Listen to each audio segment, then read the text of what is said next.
India में कब होगा ईद? क्या है ईद की नमाज के दौरान गाइडलाइन? पूरी जानकारी आज आपके सामने रखने जा रहे हैं दोस्तों।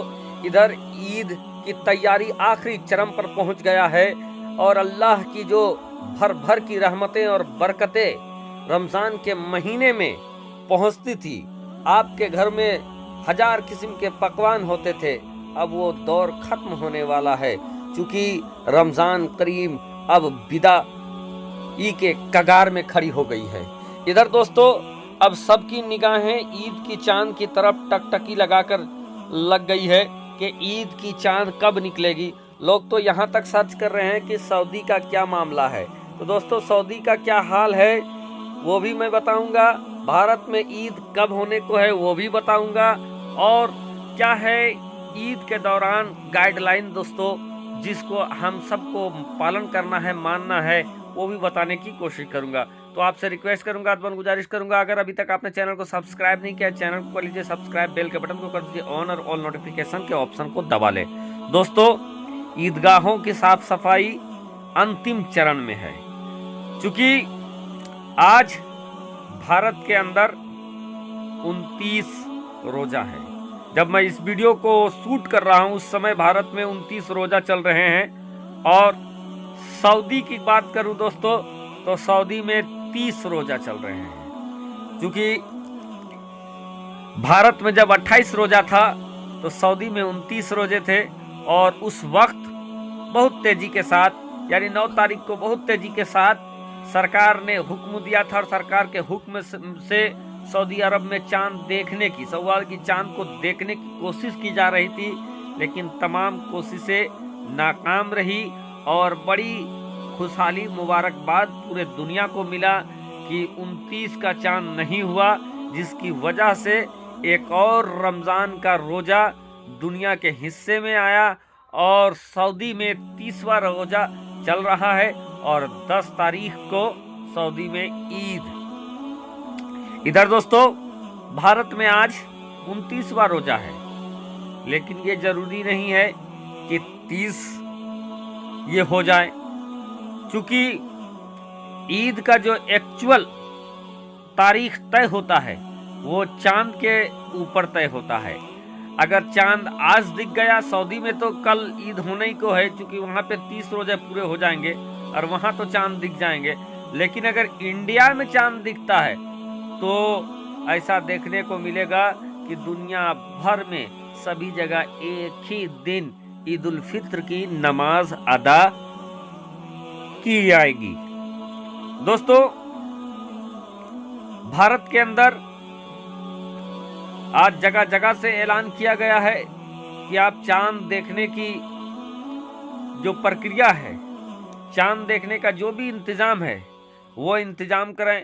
अब जैसे इदारे सरिया हो गया, इमारत सरिया हो गया, जो बड़े बड़े मदारिस हैं जहाँ से ऐलानात निकलते हैं तो वहाँ से भी अवाम के लिए ऐलान हुआ है कि आप लोग चांद देखने की कोशिश करें। आज 29 रमजान है, लेकिन आज 29 रमजान में भी आप लोग चांद देखने की कोशिश करें। अगर चांद दिख गया तो फिर एक ही दिन पूरी दुनिया में ईद होगा, यानी अगले दिन 10 तारीख को ही ईद हो जाएगा। और अगर आज यानी 29 रमजान को अगर चांद नहीं दिखता है तो फिर दोस्तों 11 तारीख को भारत के अंदर ईद मनाया जाएगा और बाकी जो गल्फ कंट्री हैं वहाँ 10 तारीख को कंफर्म है। इधर दोस्तों भारत के अंदर जब भी ईद या बकरीद की नमाज की बात आती है तो आजकल जोरों से ये बात चलने लगता है गाइडलाइन। तो क्या है गाइडलाइन दोस्तों? कहीं और नहीं बल्कि हम यूपी की ही बात करते हैं क्योंकि दूसरे जगह तो जैसे तैसे चल जाता है, लेकिन यूपी के अंदर बहुत सख्त है और सख्त नमाज को लेकर तो 10 गुना ज्यादा सख्त है। आपको मैं बताऊं कि अक्सर ईद और बकरीद की जो नमाज है वो ईदगाह में पढ़ी जाती है, अदा की जाती है, लेकिन जहां ईदगाह मौजूद नहीं है तो वहां पर मस्जिदों में भी नमाज होती है। और चूंकि ईद बकरीद अलविदा में ऐसे लोग भी नमाज पढ़ने के लिए आ जाते हैं जो कभी साल भर में नमाज नहीं पढ़ते हैं, लेकिन ईद बकरीद में वो भी नमाज पढ़ने के लिए आ जाते हैं। तो ऐसे में नमाजियों की जो तादाद है वो बढ़ जाती है, और बढ़ने की वजह से ये देखा गया है कि बाज़ जगहों पर मस्जिद से निकलकर सड़क पर भी नमाज होने लगती है। और इसी चीज को योगी सरकार गलत मानती है। दुनिया का सारा यात्रा, शोभा यात्रा, सब कुछ रोड पे निकल सकता है, लेकिन 5 मिनट का नमाज सड़क पर नहीं हो सकता है।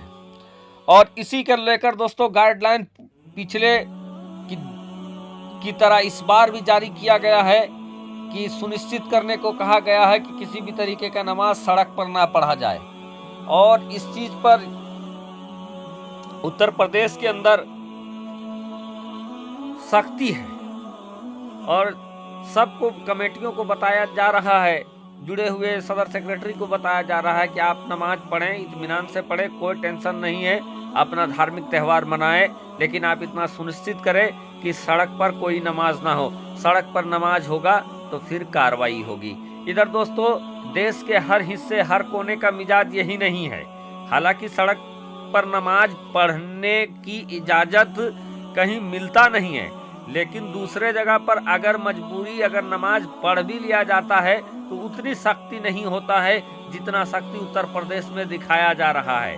हाँ, अगर यही सख्ती सभी शोभा यात्रा या और दूसरे कामों में भी अगर निकाला किया जाता तो लोग नहीं बोलते, लेकिन नमाज में कुछ ज़्यादा ही सख्ती दिखाया जाता है। इस बात को आप समझ भी सकते हैं। बहरकैफ देश के अलग अलग हिस्से में भी लोग नमाज सड़कों पर पढ़ते हैं मजबूरन, लेकिन वहाँ उतनी सख्ती नहीं है जितना सख्ती उत्तर प्रदेश के अंदर है। बहरकैफ देश, दुनिया और आप सभी को, चाहे आप हिंदू हो, मुस्लिम हो, सिख हो, ईसाई हो, सभी को मेरे जानिब से ईद की अग्रिम मुबारकबाद।